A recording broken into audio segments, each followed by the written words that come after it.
ஆண்டவர் தமது விருந்துக்கு அழைக்கின்றார். எல்லா முகங்களிலிருந்தும் கண்ணீரை துடைத்து விடுவார். இறைவாக்கினர் எசாயா நூலிலிருந்து வாசகம். அதிகாரம் 25, இறை வார்த்தைகள் 6 முதல் 10 முடிய. படைகளின் ஆண்டவர் இந்த மலையில் மக்கள் இனங்கள் அனைவருக்கும் சிறந்ததொரு விருந்தை ஏற்பாடு செய்வார். அதில் சுவைமிக்க பண்டங்களும் பழரச பானமும் கொழுப்பான இறைச்சி துண்டுகளும் வடிகட்டி பக்குவப்படுத்திய திராட்சை ரசமும் பரிமாறப்படும். மக்கள் இனங்கள் அனைவரின் முகத்தை மூடியுள்ள முக்காட்டை இந்த மலையில் அவர் அகற்றிவிடுவார். பிற இனத்தார் அனைவரின் துன்பத் துகிலை தூக்கி எறிவார். என்றுமே இல்லாதவாறு சாவை ஒழித்து விடுவார். என் தலைவராகிய ஆண்டவர் எல்லா முகங்களிலிருந்தும் கண்ணீரை துடைத்து விடுவார். தம் மக்களுக்கு ஏற்பட்ட நிந்தையை இம்மண்ணுலகில் அகற்றி விடுவார். ஏனெனில் ஆண்டவரே இதை உரைத்தார். அந்நாளில் அவர்கள் சொல்வார்கள், இவரே நம் கடவுள், இவருக்கென்றே நாம் காத்திருந்தோம், இவரே நம்மை விடுவிப்பார், இவரே ஆண்டவர், இவருக்காகவே நாம் காத்திருந்தோம், இவர் தரும் மீட்பில் நாம் மகிழ்ந்து அக்களிப்போம். ஆண்டவரின் ஆற்றல் இம்மலையில் தங்கியிருக்கும். ஆண்டவரின் அருள் வாக்கு. இறைவனுக்கு நன்றி.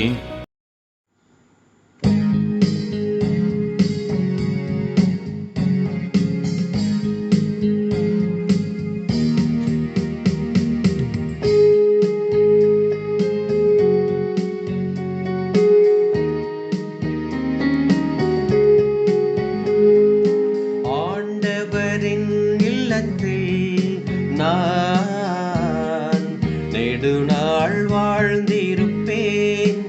ஆண்டவரின் இல்லத்தில் நான் நெடுநாள் வாழ்ந்திருப்பேன்.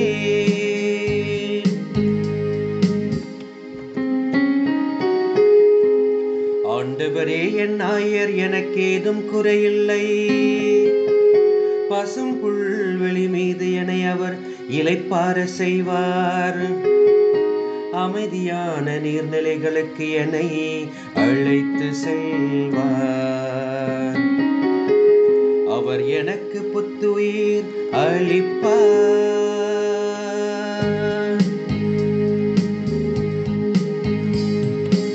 ஆண்டவரின் இல்லத்தில் நான் நெடுநாள் வாழ்ந்திருப்பேன். ஆண்டவரின் இல்லத்தில் நான் நெடுநாள் வாழ்ந்திருப்பேன். தம் பெயருக்கேற்ப என்னை நீதி வழி நடத்திடுவார்.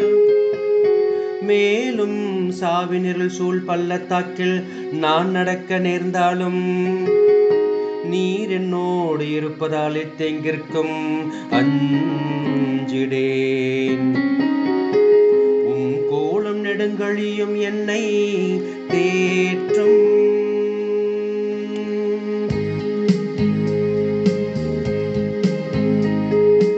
ஆண்டவரின் இல்லத்தில் நான் நெடுநாள் வாழ்ந்திருப்பேன்.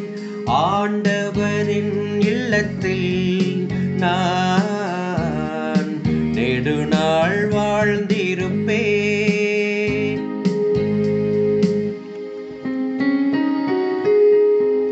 என்னுடைய எதிரிகளின் கண் முன்னே எனக்கொரு விருந்தினை ஏற்பாடு செய்கின்றீர். என் தலையில் நறுமண தைலம் பூசுகின்றேன். எனது பாத்திரம் நிரம்பி வழிகின்றது.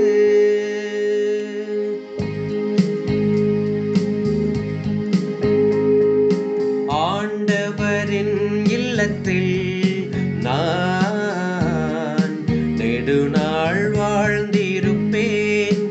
ஆண்டவரின் இல்லத்தில் நான் நெடுநாள் வாழ்ந்திருப்பேன்.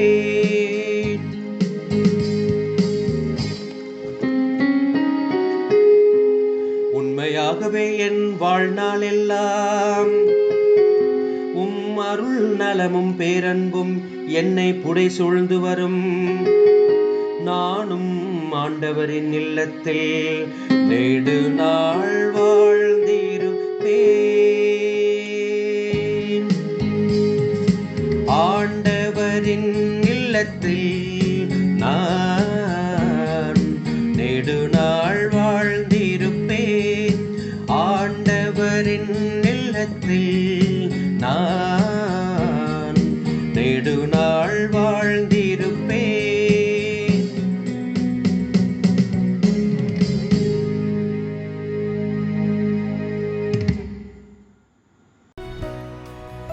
அல்லேலூயா, அல்லேலூயா. இதோ ஆண்டவர் தம் மக்களை மீட்க வருவார். அவரை எதிர்கொள்ள ஆயத்தமாய் இருப்போர் பேறு பெற்றோர். அல்லேலூயா. ஆண்டவர் உங்களோடு இருப்பாராக. உம் ஆன்மாவோடும் இருப்பாராக. புனித மத்தேயு எழுதிய பரிசுத்த நற்செய்தியிலிருந்து வாசகம். ஆண்டவரே, மாட்சி உமக்கே. மத்தேயு நற்செய்தி 15வது பிரிவு 15 வார்த்தைகள் 29 37 முடிய. அக்காலத்தில் இயேசு கலிலேயா கடற்கரை வழியாக சென்று அங்கே ஒரு மலையின் மீது ஏறி அமர்ந்தார். அப்பொழுது பெருந்திரளான மக்கள் அவரிடம் வந்தனர்.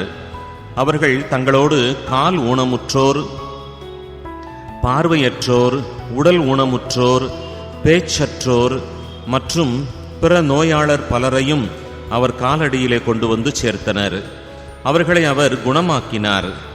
பேச்சற்றோர் பேசுவதையும், உடல் ஊனமுற்றோர் நலமடைவதையும், பார்வையற்றோர் பார்க்கிறதையும் கண்டு மக்கள் கூட்டத்தினர் வியந்து இஸ்ராயலின் கடவுளை போற்றி புகழ்ந்தனர். இயேசு தன்னுடைய சீடரை வரவழைத்து, நான் இந்த மக்கள் கூட்டத்தின் மீது பரிவு கொள்கிறேன். ஏற்கனவே 3 நாட்களாக இவர்கள் என்னோடு இருக்கின்றார்கள். உண்பதற்கு இவர்களிடம் எதுவும் இல்லை. இவர்களை பட்டினியாய் அனுப்பிவிடவும் நான் விரும்பவில்லை. அனுப்பினால் வழியிலே தளர்ச்சி அடைந்து விடலாம் என்று கூறினார். அதற்கு சீடர்கள் அவரிடம், இவ்வளவு திரளான மக்களுக்கு அளிக்க போதுமான உணவு நமக்கு பாலை நிலத்திலே எங்கிருந்து கிடைக்கும் என்று கேட்டார்கள். இயேசு அவர்களை பார்த்து, உங்களிடம் எத்தனை அப்பங்கள் உள்ளன என்று கேட்டார். அவர்களோ, 7 அப்பங்கள் உள்ளன, சில மீன்களும் இருக்கின்றன என்றார்கள். தரையிலே அமருமாறு மக்களுக்கு அவர் கட்டளையிட்டார். பின்பு அந்த 7 அப்பங்களையும் மீன்களையும் எடுத்து கடவுளுக்கு நன்றி செலுத்தி பிட்டு சீடர்களிடம் கொடுக்க அவர்களும் மக்களுக்கு கொடுத்தார்கள். அனைவருமே வயிறார உண்டனர். மீதியாயிருந்த துண்டுகளை 7 கூடைகள் நிறைய எடுத்தனர். இது கிறிஸ்துவின் நற்செய்தி. கிறிஸ்துவே, உமக்கு புகழ்.